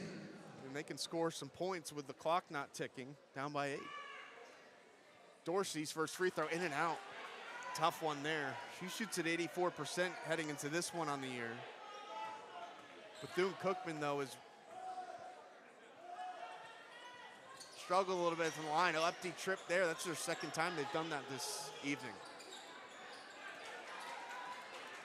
They're 5 for 10 from the line, 50% here this evening against Grambling. It's been a really good matchup so far. Nunn got that one stolen away. Heads up play by Langston. Phillips goes up hard. This is going to be a block. Defensive foul this time. And a heads up play there by Phillips to just get to the rack. And she'll go to the line for 2 shots here. The Wildcats will try to convert here from the line.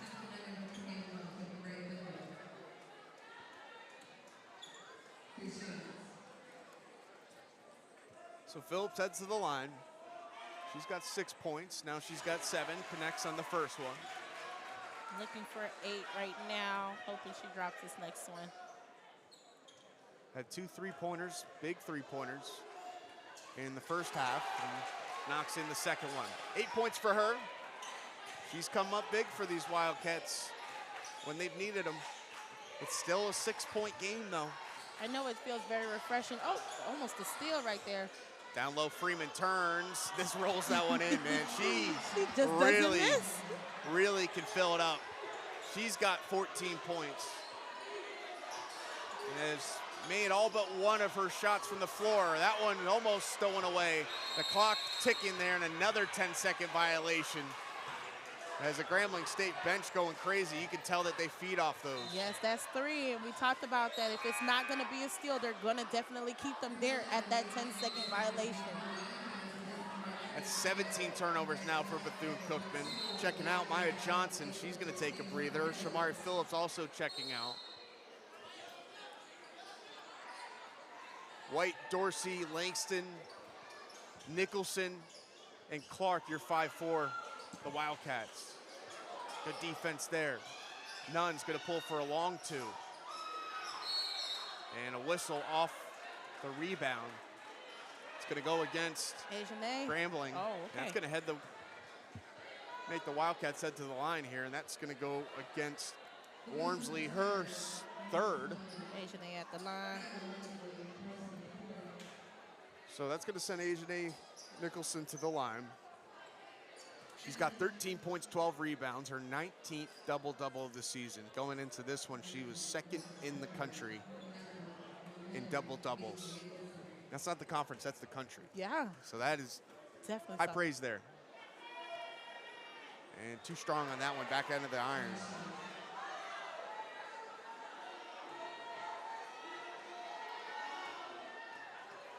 One more coming from Nicholson. And knocks that one in, nothing but net. Nicholson's got 14. Under 2 to play. It's a 7-point game.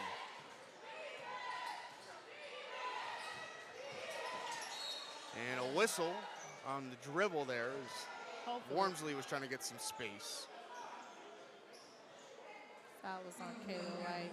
No, that's gonna go against Kayla White. It's her first, team's 3rd. I'm hoping in the future for BCU that I see maybe some sort of an outbound defensive, just as Grambling has a full court press. Maybe we can run a 2-2-1.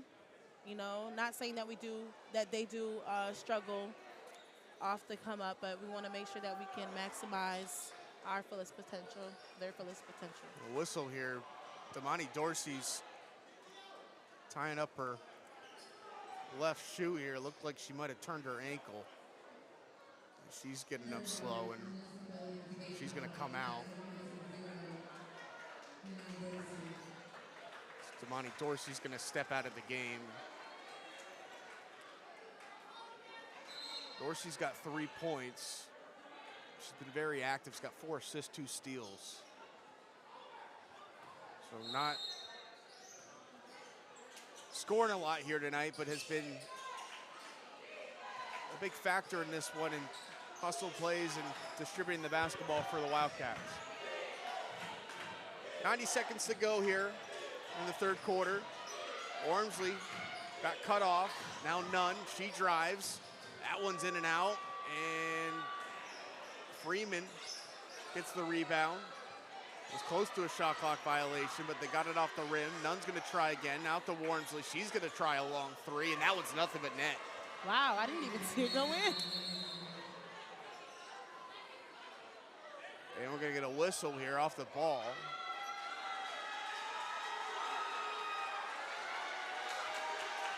And a technical foul's gonna go against Freeman in Grambling State. That's gonna be her 2nd personal, so you're gonna have to look at that. I know you talked about Bethune-Cookman's had trouble with her, so if you can maybe get her in a little bit of foul trouble and off the floor, that could help. I think that's what they were looking for, playing very strategic with that one. So Lydia Freeman's gonna pick up her 2nd, and that's gonna send Bethune-Cookman to the line, and Janessa Kelly, 77% free throw shooter, knocks in the first one. That's her first point of the game. especially coming with 4 fouls off the bench. You know, this is a redeeming moment for her. Kelly knocks in the second one. The freshman, they really think highly of her. She's a 4-year starter at the varsity level in high school and scored over 1,000 points. And when you're sending a freshman to the line in a highly contested game, technical foul free throws, they have a lot of trust in her. Yeah. Yep. So maybe this could turn it here. Bethune-Cookman down by 8, 53. They turn it over, though, and a whistle as Kayla White picks it up, and that might have worked out for the best because they're going to get an easy layup in transition with Priyan streaking down the floor. That's the 4th team foul on Bethune-Cookman, so they got one more until they head or send Grambling to the line the rest of the way in this third quarter.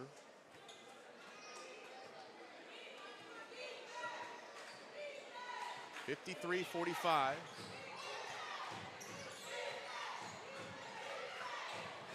Run a little weave. Wardsley can't get that one to go. The jumper for 2, no good. White with it. Kayla White working against Hartsfield. She gets some space. Jumper, too short. Nicholson rips down the rebound. She hands it off to White. White over to Langston, in and out. Wormley gets by her defender from the free throw line. Back of the iron, no good. A rebound, Bethune-Cookman. Here they come, pushing it. White lost it off her foot. Oh, these are the Turned turnovers over. we're talking about. We got to be careful. Slow the game down. Play your pace. Grambling wants that. They feed off of that fast-paced energy. 10 on the game clock. Shot clock turned off. Priyan goes up, can't get it to go. Rebound, Bethune-Cookman with 5. White's gonna have to go. She gets it ahead. Layup at the buzzer. It's good. What a play for Shamari. Kenny, can you believe it? Shamari Phillips with another big play. We've talked about her hitting the 3 ball there, but in transition with the layup at the buzzer, gets Bethune-Cookman within 6 as we head to the 4th quarter. Momentum maybe swinging in the Wildcats' favor. You don't want to go away in this one. 4th quarter of action coming up next on the CatEye Network when we come back.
Fourth quarter about to get underway here at Moore Gymnasium. Grambling State's leading Bethune-Cookman 53-47. Kenny Scherlinger, Sabrina Petit-Holm alongside with you with our tremendous CatEye Network crew.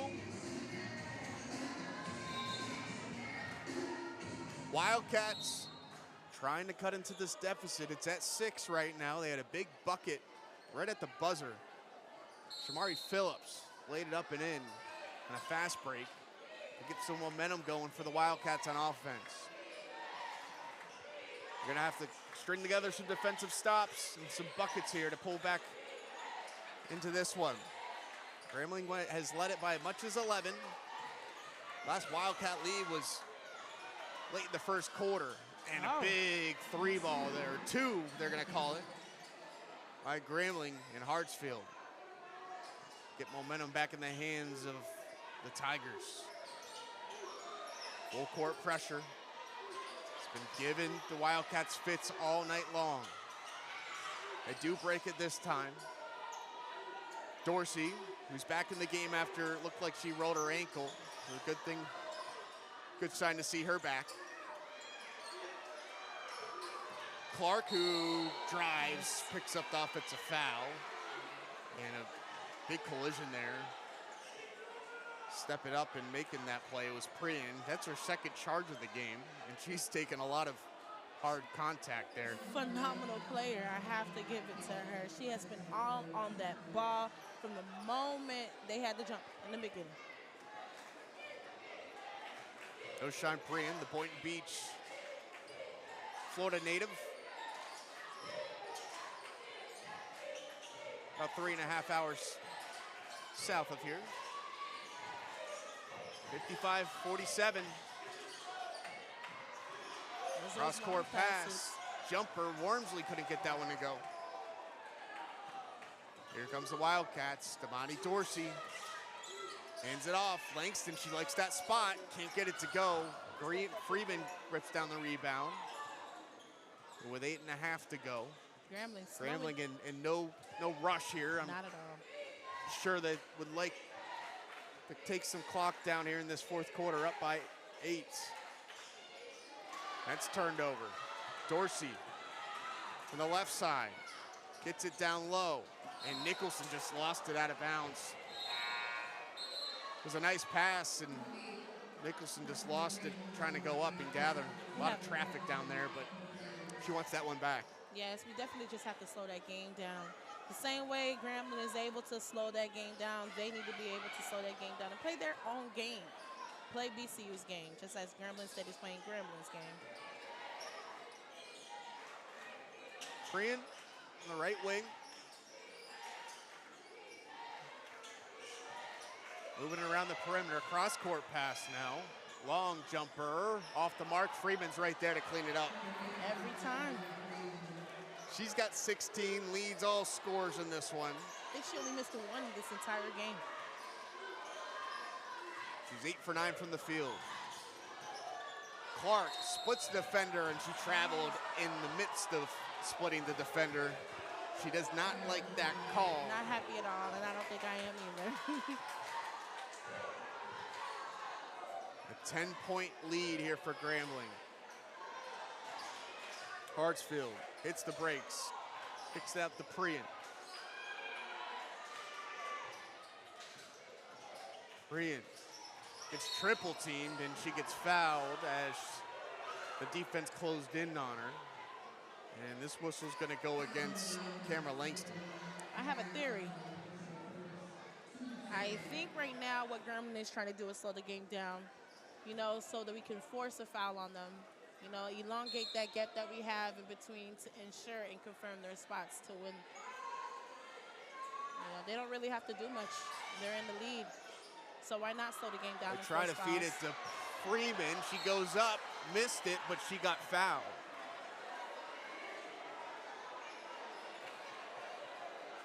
She was just playing volleyball with it. Finally got enough on it to put it up. And she's going to go to the line for a couple shots.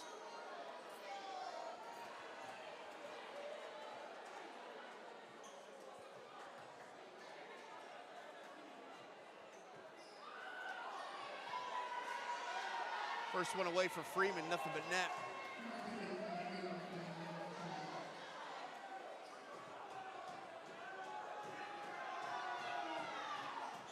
Second one is good. Dorsey picked up that one. That was her first. Freeman's going to take a seat. Lillian Jackson's going to come in for Grambling. Almost turned over in the backcourt. Bethune-Cookman looking to break it. Clark saved it out of bounds. Down low, Nice Nicholson. play. 10-point game, 59-49, under 7 to go. Bethune-Cookman's going to have to start stringing together some stops here. And you apply a little bit of pressure. This is exactly what Grambling wants. Time to be able to run plays, hold the ball, whatever. Anything to do to just keep that score away. Corner three's no good, but none's in there to clean it up. We've seen a lot of second chance opportunities go in favor of Grambling. And a timeout on the floor. Head coach of the Wildcats, Janelle Creighton-Del Rosario, wants to talk it over. And that's going to take us to a timeout here on the CatEye Network. 61-49, a 12-point lead here for Grambling on the road trying to get a win here against the Wildcats. We'll take a quick break here on the CatEye Network.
6.5 to go in this one. Fourth quarter, 61-49, Grambling on top of Bethune-Cookman. Kenny Scherlinger, Sabrina Petit-Home alongside with you for the CatEye Network. Bethune-Cookman has their work cut out for them here. So they get it in, full court pressure. Grambling's specialty has been giving the Wildcats trouble all night long here. The Wildcats have turned it over 22 times and matched their total in the last game against Alabama A&M. They get it to Kayla Clark. High post, she stops, turns, can't get it to go. Nicholson's in there for the rebound. Second chance opportunity. She goes baseline, was fouled as none got in there. She thought she got all ball. They're gonna get the foul though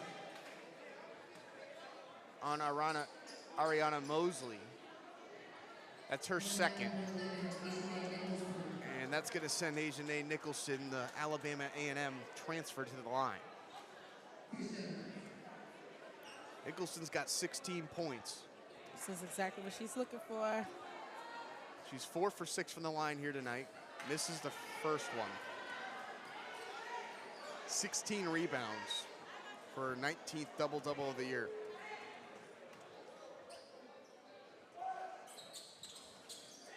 Wow. And knocks in the second one to pull the Wildcats within 11. That 12-point lead just a couple of moments ago by Grambling was the largest of the game. Trying to get a stop from them. Last time the Wildcats led this game was 13-12 at the 2:42 mark in the first quarter. Wide open. Hartsfield tried to get that one to go, rimmed out, and it's out of bounds off of Grambling. We'll go back to the Wildcats. It was a 4-point game at the half. It was an 11-point deficit for the Wildcats a couple minutes before halftime, but a 9-0 run or 7-0 run cut it down to 4. And then the Wildcats got it down to 2 a couple minutes after the second or the halftime, and then in the second half. But Grambling has pulled ahead, and a whistle on the floor here is going to stop play. Foul against Grambling. I was really hoping that was going to be a shooting foul. That's the 4th on Hartsfield, so she'll step out. It's only the second team foul on Grambling, so they still have a few more fouls to give here. Freeman back into the game.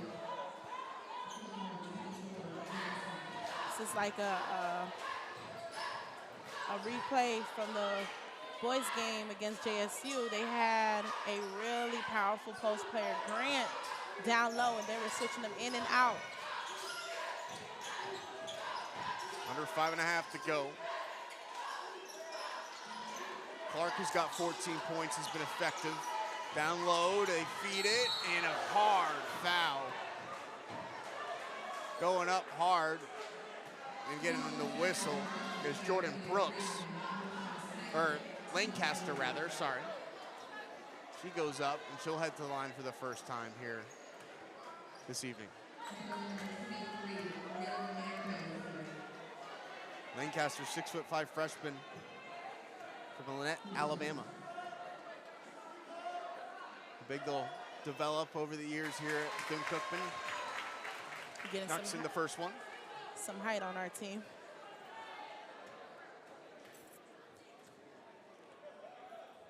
One more coming to cut it down to 9. Can't get that one to go. Freeman gets the rebound. 61-51.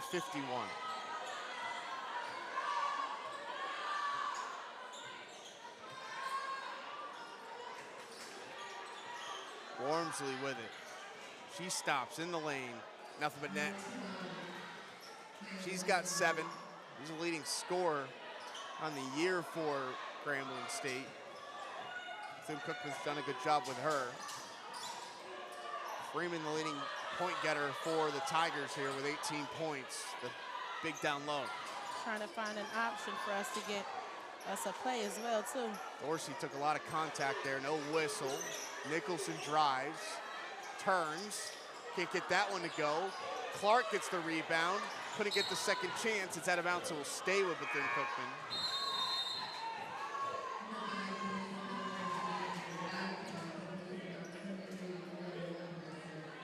Lancaster's going to come out, and we're going to take another timeout here.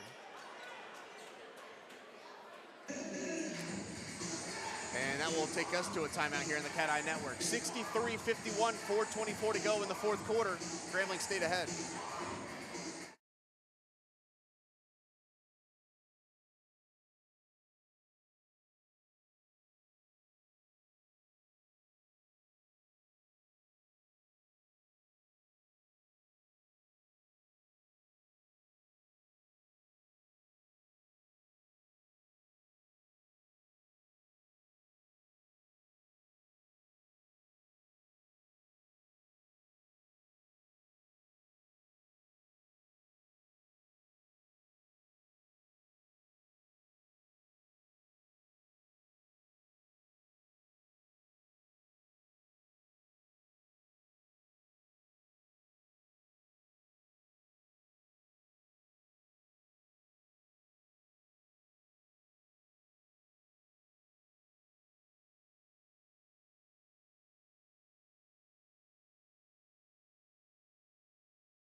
.424 to go in the fourth quarter. 63-51 is our score. Grambling stayed on top. Looking for a big road win here late in the season in the SWAC. Wildcats looking for a bucket. Phillips tries a three, rattles it in. That's our third of the game. It's that shift we need. We need this shift. Back down to single digits. 9-point lead for Grambling State. Wildcats still have some time here to cut into this deficit. Crowd getting into it here at Moore Gymnasium. Freeman gets the entry pass and she's fouled. It might be Kayla Clark's third. Yeah, Kayla Clark, that's gonna be her fourth personal actually. And they're just gonna need her. I think they're just gonna keep her in the game. She's gotta have to watch her hands, watch those moves. Fundamental plays. Ormsley catches it on the wing. Goes up and got enough space. Nice move there to get to the rim and easy layup. It's like she took all of Hartfield's energy and mixed it with hers. Dorsey picks up the dribble. Phillips was looking for a shot, couldn't get space. Nicholson's trapped in the corner, gets rid of it. Floater's no good, it was blocked actually. Kelly couldn't get that one off in time before it was blocked. And Grambling in no hurry here, up by 11 with 3 minutes to play in this one. Prian with it, gets doubled, down to Freeman, almost got knocked away. And that time it is stolen away. Nicholson comes up with it, keeps the dribble, throws it in the middle. Loose ball, out of bounds, off of Bethune-Cookman. Those are the turnovers. Back to that key of the game that we talked in the beginning of those games. Those unnecessary passes, we have to be more concise with them, especially at a time like this where we could possibly catch up. They could easily possibly catch up. White back into the game. Kelly is out.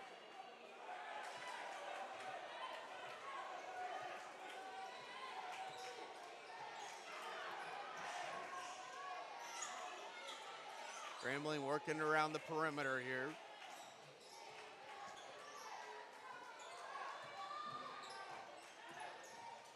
Ormsley drives, handed it off to Freeman with a jumper. It's no good. Saved that a bounce into the hands of Nicholson. Dorsey's got some space. Gets it off to White. Cross-court pass. Saved by... Look, waiting for it. Phillips, and then a whistle. It's going to go against For the first time throughout this game, I'm starting to see a little bit of defeat on the Wildcats' faces and their energies. And I'm hoping that they can pick up that, energy back, that momentum. 2 minutes left. That foul's going to go against Dorsey.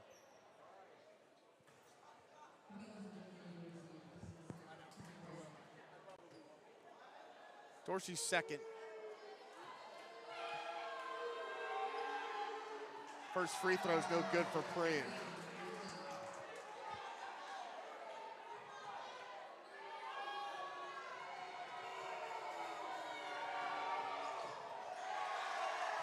That one's no good, but the rebound in the hands of Grambling, and they'll pull it back out.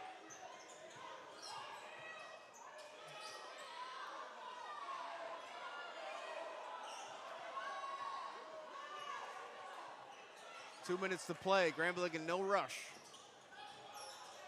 Wormsley cross court. Prian drives hard. Couldn't get it to go. Freeman's there. And one. She's just there. Freeman with 20 points now.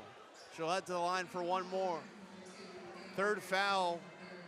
Third personal going against Bethune-Cookman. And Kayla White.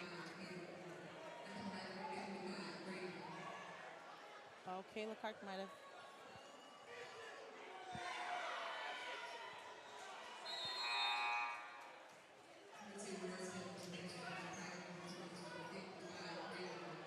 Freeman knocks it in, 21 points for her.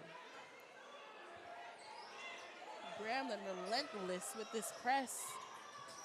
Prian on the ball for the entire game. White couldn't get that one to go. Out of bounds. Off of Bethune-Cookman, it'll go to, or no, it's gonna stay here. It's off of Grambling. It'll stay with Bethune-Cookman on the baseline.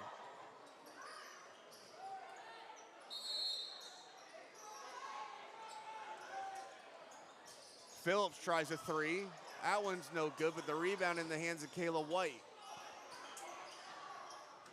White goes baseline and an offensive foul. And it was Prian again. That's her third charge of the game she's taken. Relentless, that's the word for it. Fourth personal against Kayla White.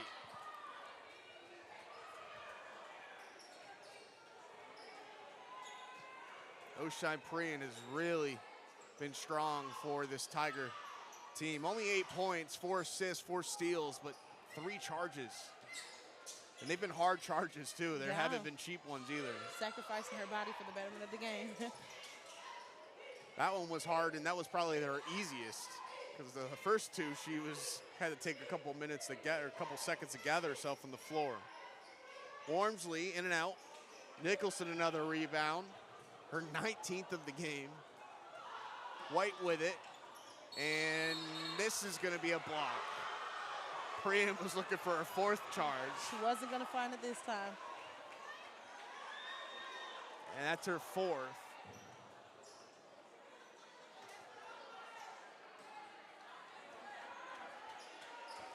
That's going to send Kayla White to the line. White's looking for her first points of the game. She missed a month due to injury and returned to action last week. She had 5 points against Alabama A&M, so just getting back into the action here and getting her legs back under her. Misses the first one, or the only one there on the front end of the 1-on-1. Inside a minute to play, and I think the rest of the way these next couple of possessions will just be academic here, as Grambling looks like they're going to pull away with it, borrowing some turn of events here. And a timeout on the floor from the Grambling bench and head coach Courtney Simmons.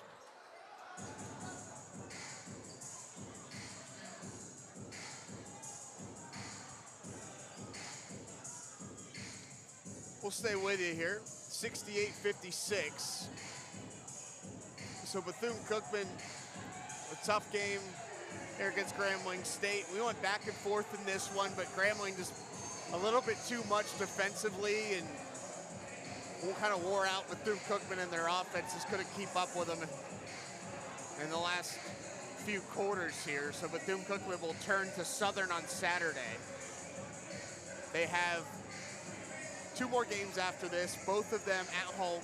So Southern on Saturday at 3 p.m. We'll have that call for you here on the CatEye Network. And then FAMU next Saturday, following Saturday. These are some of the games that are coming up that we have to use all of the adjustments from our past games to make sure we solidify them, you know. It's a tough game coming out from Grambling, but they did play well. So some opportunities still here ahead for the Wildcats to try to better themselves in the position in the standings of the SWAC. Heading into the SWAC tournament. The top 6 teams in the standings at the end of the year receive a first round bye. So those are valuable spots.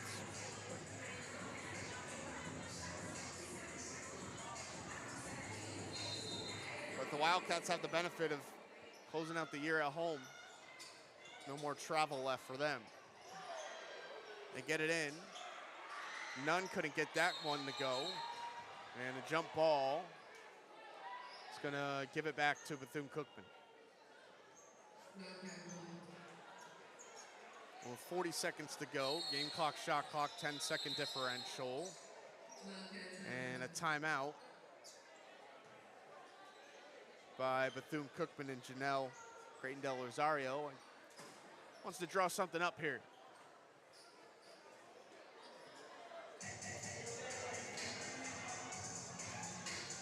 Baseball here at Bethune-Cookman will be back in action tomorrow, 7 p.m. on the CatEye Network as they take on Maryland Eastern Shore in a weekend series with them. They got a series win against UMass last weekend and a tough game against Indiana State on Tuesday. Baseball season just getting started as basketball season winding down. The men will also be in action on Saturday in a men's and women's doubleheader on Saturday, so that should be exciting. Very exciting. Might not have a big of a crowd. Spring break does start this weekend. But I'm super excited to see. I think this is our final doubleheader of the season. But Saturday, a week from Saturday, FAMU will also be a doubleheader. Oh, okay. So yeah, so back-to-back doubleheaders to end the year.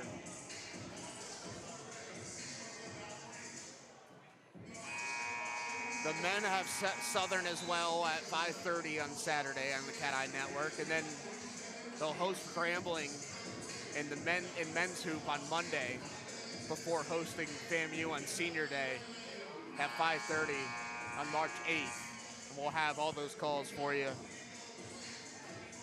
on the CatEye Network. SWAC Digital Network will have the TV call for the doubleheader against FAMU on March 8th as well.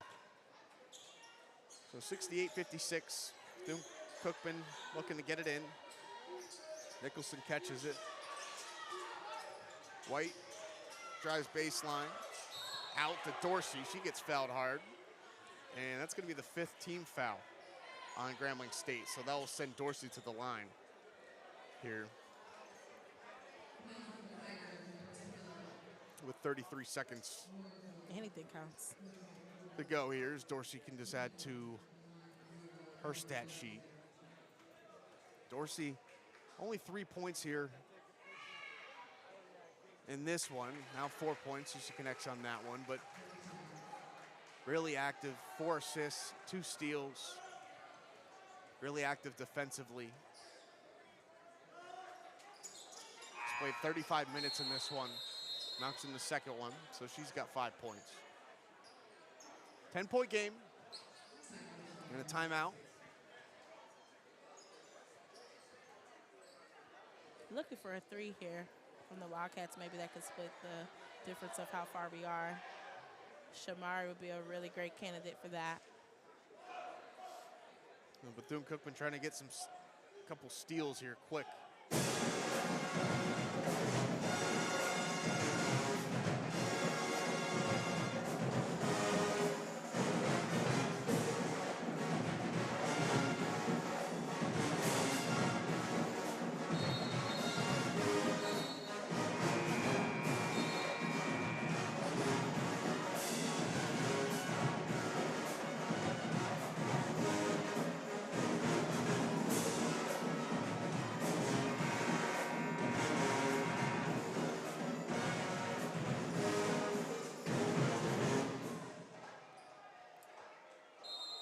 Grambling will have it in the front court here. It's stolen away. Nicholson comes up with it. Wildcats going quick here.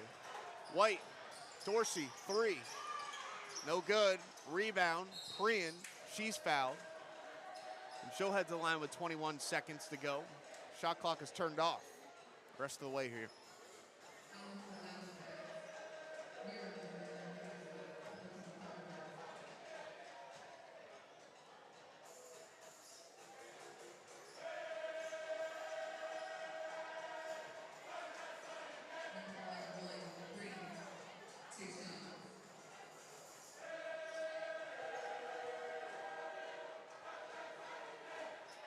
So Prian has definitely been shooting on the further left side this entire game. I've been watching her. That might be her sweet spot. Locks in the first one, second one coming on the way. That one's short. Prian comes up with it, and she's fouled by Kayla White, and she's going to foul out of the game. That's her 5th.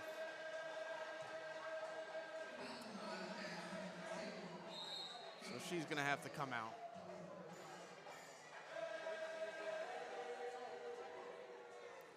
Kelly's going to come out to get White.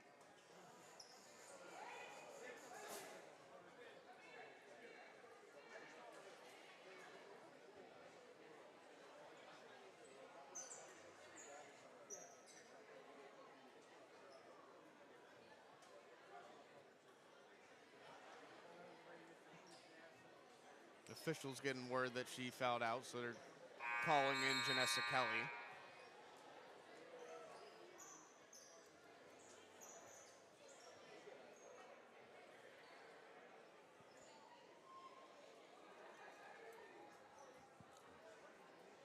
Looking to see what the officials are saying.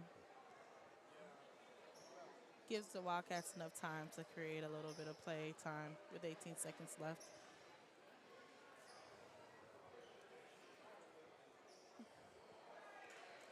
So the officials trying to get on the same page here.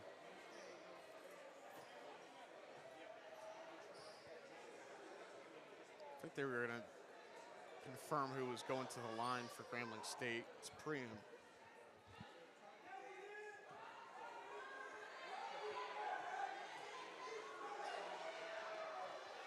This is the first one.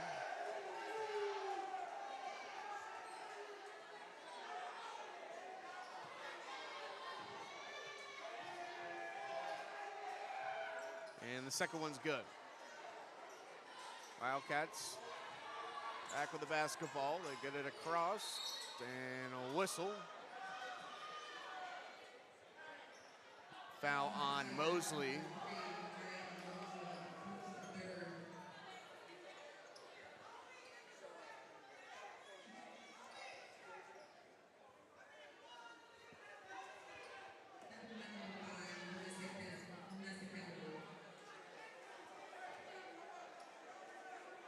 Kelly at the line. Can't get that one to go.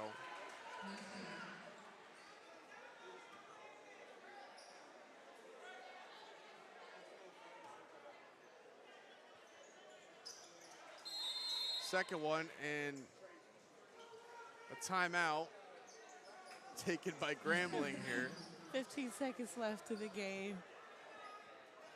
It's enough time to conjure up a plan. 11-point game here with 15 seconds. They must really want to solidify this one. I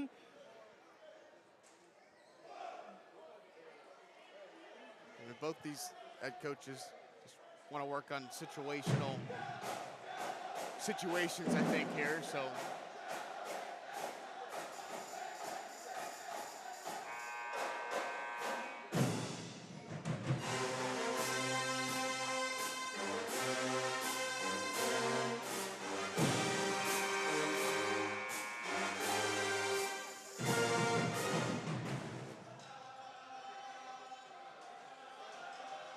throughout this season, I have been seeing some really interesting inbound plays.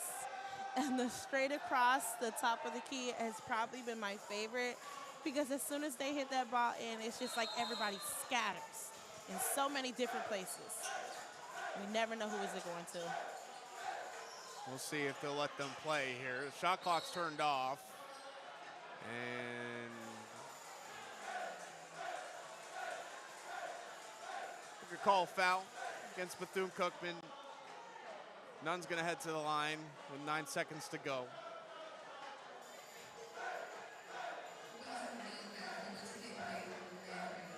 Foul's going to go against Lancaster.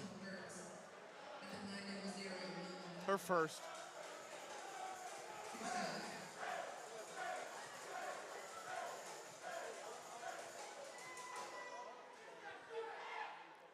Nunn's first free throw is no good.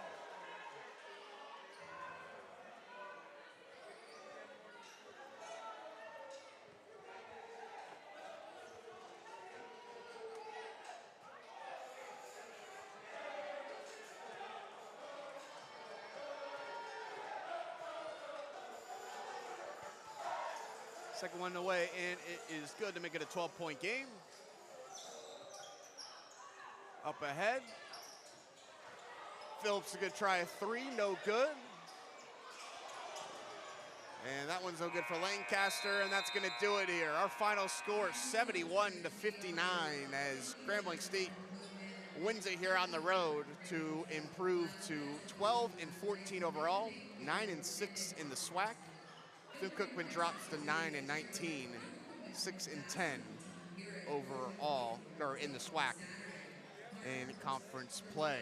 Dorsey has 5, Nicholson had 17 and 19 rebounds for her 19th double-double. McDonald had 2 points. Clark had 14, Kelly had 3, Langston had 2, White had 2, Phillips had 13 points and 3 3-pointers for her. Lancaster had 1, and Bethune-Cookman totals up for 59 points here this evening. 42-39, or 38 is your final rebound count as Grambling out rebounds the Wildcats by 4. And Bethune-Cookman turned it over 25 times to Grambling's 12. That really was a big part of the basketball game, as that led to a lot of points off turnovers, 20 points for Grambling State here this evening. And the steals ended up being 9 apiece. So Bethune-Cookman gave up some steals, but they also got theirs as well. On the other side, Grambling State in their scoring column, Nunn had 7, Prian had 10, Wormsley, their leading scorer, had 9 points, Hartsfield had 5, Freeman had 21 points. He was 9 for 11 from the field and also ripped down 12 rebounds for a double-double. Johnson had 2, Lott had 3, Jackson had 2, and Mosley had 8, rounding out. And then Phillip also had 4 points for Grambling State, rounding them out for 71. So we'll wrap it up here, Sabrina, with our final score, 71-59. I want to get your final thoughts on this one. Just the key word is adjustment, turnovers, just like how we talked about earlier in the beginning of the game of the turnovers. That really showed us right then and there that, we fell short, but we have a next game. Hopefully we're able to use everything that we learned this game towards the next one. So Bethune-Cookman will move on to Saturday as they will face off at home against Southern. And a men's and women's doubleheader on Saturday. We'll have that game for you here on the CatEye Network. Our final score, 71-59. So for Sabrina Petit-Home, our producer Lee Gilliam III, and our rest of our tremendous CatEye Network crew, I'm Kenny Scherlinger saying so long from Daytona Beach on the campus of Bethune-Cookman University, with their final score is 71-59 as Grambling State beats Bethune-Cookman in women's hoops here on this Thursday night. Have a great rest of your night, and we'll talk to you tomorrow for BCU baseball on the CatEye Network against Maryland Eastern Shore. Have a great night, everybody.